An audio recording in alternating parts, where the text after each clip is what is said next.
21 নৱেম্বৰত আমি যন্তৰ মন্তৰত নতুন দিল্লীত আমি এটা বৃহৎ এটা প্ৰতিবাদী ধৰ্ণা কাৰ্যসূচী আমি ইয়াত ৰূপায়ণ কৰি তাৰিখে অসমৰ প্ৰায় 30টা জিলাত প্ৰতিটো জিলা সদৰত নিখিল বড়ো ছাত্ৰ সন্থাই প্ৰতিবাদী এটা ৰেলী কাৰ্যসূচী আমি ওলাম আৰ্টিকেল 280 সংবিধানৰ 6ষ্ঠ অনুসূচিত সংবিধান বিধেয়ক পাৰিত হ'ব লাগে আৰু অন্যথা আমি আন্দোলন ঘোষণা কৰিছোঁ গণতান্ত্ৰিক আন্দোলন ঘোষণা কৰিছোঁ सार दिपेन बर'नि माखासे खेंफुसार बा बेफुसार बाथ्रा फैगौ नभेम्बर दाननिफ्राय सोमावसारनायनि गणतान्त्रिक भावे आन्दोलन बा गुबुन गुबुन रोखोमनिफ्राय आन्दोलननि बाथ्राखौ बिथां दिपेन बर' सारा फोसावलांदों जिहेतु बिटिआर एकर्डनि दफाफोरखौ मावफुंजोबाब्ला मावफुंजोबनोथ' 5 बोसोराव बहा मावफुंजोबनो हानो नङा होमबा बेखिनि रावा थ' खोनासंनानैबो लानि आन्दोलना माबायदि जायो आरो नुलांबायबो थासिगोन फरायसा आफाद हिसाबै आन्दोलन जिहेतु माखासे दफाफोरनि क्लजफोरखौ जुदि नायोब्ला आन्दोलननि खोथा फैया बेफोरबायदि आरोखि थ' नायनोसै नुलांबाय थासिगोन माबायदि आन्दोलन जालाङो आरो आन्दोलना बेसेबां गोहोम खोख्लैनो हायो नङा होनबा नुलांबाय थासिगोन सोर माबायदि आन्दोलन खालामा खोनासंग्रोनानै लानि खोनासंखांनायनि उनाव दिपेन बर' सारनि सायाव मा कमेन्ट होनो गोसो नोंथांमोना होनो हागोन बे मोनसे भिडिअआ बारा गोबावनि नङा जादोंबा साननै सानथामसो जादों जानांगौ एसामिस निउसावहाय खोनासंना लानोसै ছাত্ৰ সন্থা NDB 4টা গোট আৰু UBPO প্ৰায় 6টাকে সংগঠনে 2020 27 জানুৱাৰীত বড়ো শান্তি চুক্তি যাক নেকি বিটিআৰ নামেৰে সকলোৱে জানে এই শান্তি চুক্তি খুব আগ্ৰহেৰে শান্তি স্বাৰ্থত আৰু বিটিআৰক অধিক ক্ষমতা সম্পন্ন উদ্দেশ্যে অসমত থকা বড়োসকলক আগুৱাই নিয়া বিটিআৰত থকা বড়োসকলক আগুৱাই নিয়া কাৰ্বি আংলং সকলোৰে অধিকাৰক সামৰি পেলাই এটা ভাল এটা শান্তি চুক্তি সম্পাদিত হৈছিল এই কথাটো চবেই জানে কিন্তু 2020 27 জানুৱাৰীৰ পৰা আজি 2025 এই পৰ্যন্ত যদি আজি তাৰিখটো ক'ব লাগে যে 21 অক্টোবৰ তো এই 5টা বছৰত যিসমূহ মূল দফা আছিল আমাৰ দাবী আছিল যে ভাৰত চৰকাৰে এই চুক্তিৰ যি মূল আত্মা যি দফা ইয়াত যি লিখা আছে যে 4.3 যে বড়ো শান্তি চুক্তিক আখৰে আখৰে পালন কৰিব লাগে এই কাৰণে লাগে যে 125 যি এমেণ্ডমেণ্ট আছিল 2019ত সেইটো ৰাজ্যসভাত টেবল কৰা হৈছিল তাত 280 আৰ্টিকেলটো সংশোধন কৰি পেলাই 6 শিডিউলক বিটিচি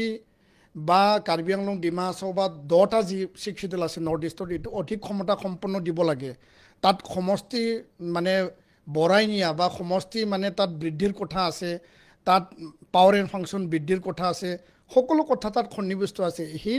যি বিল সেই বিধেয়কখন পাৰিত কৰাৰ কাৰণে যোৱা জুলাই মাহত আমি গৃহমন্ত্ৰী ডাঙৰীয়াক সাক্ষাৎ কৰিছিলোঁ তাৰ পিছত আমি যোৱা আগষ্ট মাহত আমি কেন্দ্ৰীয় গৃহ সচিব গোবিন্দ মোহন ডাঙৰীয়াক আমি সাক্ষাৎ কৰিছিলোঁ আৰু সাক্ষাতৰ সময়ত আমি স্পষ্ট আকাৰে কৈছিল যে যিকোনো বিনিময়ক বিধেয়ক পাছ কৰিব লাগে 125 এমেণ্ডমেণ্ট আৰ্টিকেল 280 পাৰিত কৰিব লাগে কাৰণ যোৱা 5টা বছৰত আমি দেখা পাইছোঁ যে প্ৰায় 100ৰো অধিক ইয়াত বিধেয়ক পাৰ্লিমেণ্টত ৰাজ্যসভাত লোকসভাত পাছ কৰা হৈছে কিন্তু 125 এমেণ্ডমেণ্ট আৰু আৰ্টিকেল 280 কি কাৰণত পাছ কৰা নহ'ল কেন্দ্ৰীয় গৃহমন্ত্ৰী ডাঙৰীয়াই বাৰম্বাৰ কৈছে যে তেওঁ খুব আগ্ৰহেৰে আৰু খুব মানে অধিক গুৰুত্ব সহকাৰে তেওঁলোকে আগুৱাই গৈছে সকলো কথা তাত মানে স্পষ্টকৈ হৈছে খালি বিলটো পাছ কৰিব লাগে কিন্তু যেতিয়াই অধিৱেশন আহে যেতিয়াই সামাৰ সেশন গ'ল এতিয়া উইণ্টাৰ ডিচেম্বৰত আহি আছে তো আমি দাবী জনাইছোঁ যে যিকোনো বিনিময়ত এইটো পাছ হ'ব লাগে আৰু কাৰ্বি আংলঙৰ যি ST হিলৰ বিষয় বড়ো কছাৰী কাউন্সিলৰ বিষয় চুক্তিৰ এই মূল দফাসমূহ এতিয়ালৈকে আৰু মানে সমাধান হ'বলৈ বা ইয়াক ৰূপায়ণ কৰিবলৈ বাকী আছে আজি আপোনাৰ এই মিডিয়াৰ মাধ্যমেৰে মই ক'ব বিচাৰোঁ কেন্দ্ৰীয় চৰকাৰক আমি দাবী জনাইছোঁ আহ্বান জনাইছোঁ আৰু যদি উইণ্টাৰ সেশন ডিসেম্বৰ বা নৱেম্বৰ মাহত এই ভিডিঅ'খন যদি পাৰি নহয়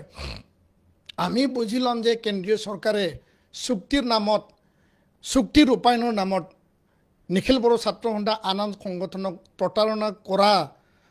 এই এটা উদ্দেশ্যহে তেওঁলোকে আগুৱাই লৈ গৈছে বুলি আমি বিশ্বাস কৰিবলৈ বাধ্য হ'ম কেন্দ্ৰীয় চৰকাৰৰ ওচৰত এতিয়াও আমাৰ বিশ্বাস আছে আৰু কেন্দ্ৰীয় চৰকাৰক আমি আহ্বান জনাইছোঁ যে যিকোনো বিনিময়ত 125 আৰ্টিকল 280 সংবিধানৰ 6ষ্ঠ অনুসূচিত সংবিধান বিধেয়ক পাৰিত হ'ব লাগে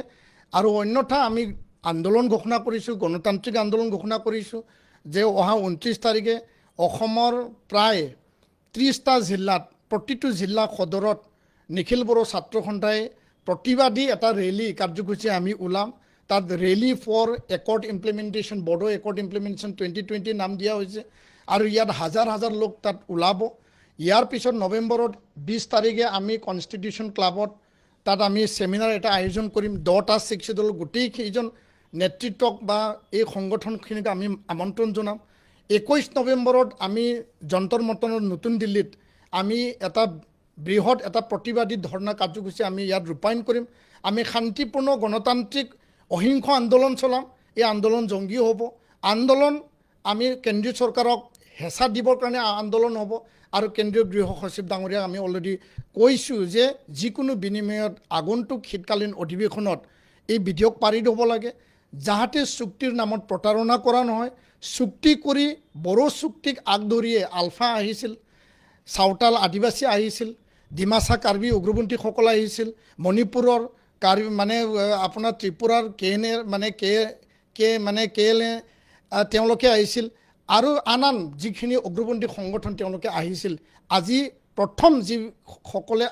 এই চুক্তি কৰিছিল সেই চুক্তি ৰূপায়ণ নকৰাটো আন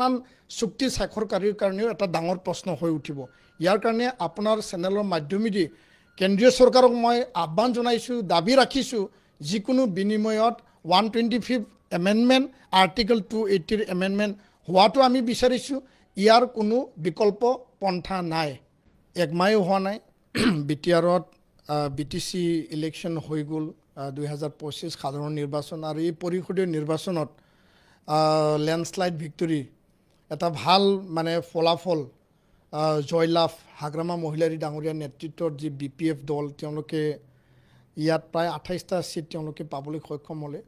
আৰু ইয়াৰ কাৰণে আমি নিখিল বড়ো ছাত্ৰ সন্থাৰ পৰা বড়ো ৰাইজৰ হৈ BTC বাকী ৰাইজৰ হৈ তেওঁক অলৰেডি আমি